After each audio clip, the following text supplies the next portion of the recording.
Nes Gadol Haya Sham. A great miracle happened there. At Hanukkah, we celebrate the miracles that happened during the time of the Maccabees. But did you know miracles are still happening today?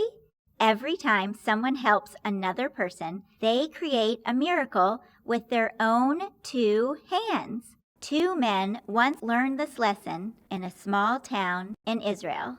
In this town sat the richest man who once again was sleeping through Shabbat services. As the rabbi chanted the Torah, the man slept peacefully. But slowly, the Torah portion started to mix in with his dreams. When services ended, the man awoke suddenly. He thought that God had spoken to him in his dream, telling him, "Bring me 12 loaves of bread." So the wealthy man rushed home to bake the bread.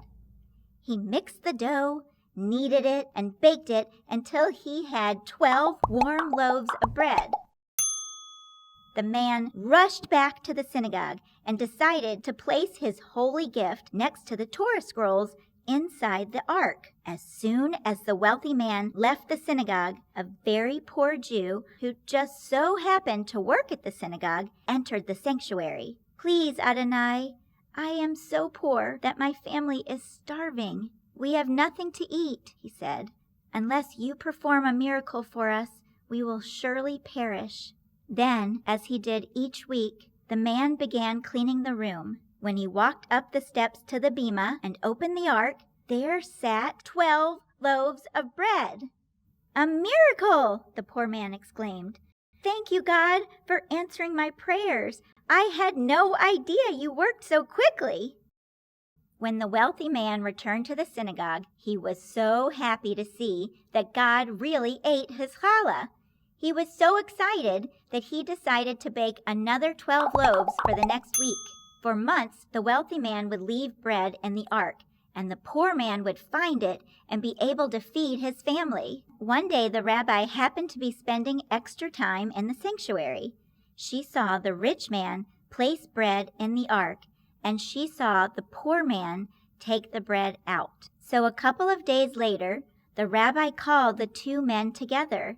She told them who was really making the challah and who was really eating it. Disappointed, the wealthy man said, "So God doesn't really eat challah?" And the poor man replied, "So God hasn't really been baking challah for me?" They were both upset that God would no longer be creating miracles in their lives. But the rabbi told them to look at their hands. Your hands are the hands that create miracles, and your hands are the hands that receive the miracles. And you have that power too. There are Jews in need here at home. There are Jews around the world that need our help, and there are many Jews on their journeys who could use your assistance. Spread the light to Jews all around the world and create Hanukkah miracles by giving tzedakah to the Jewish Federation of St. Louis. But before you give, learn more about the people you will be helping. Click on one of the boxes to learn more about who you can help.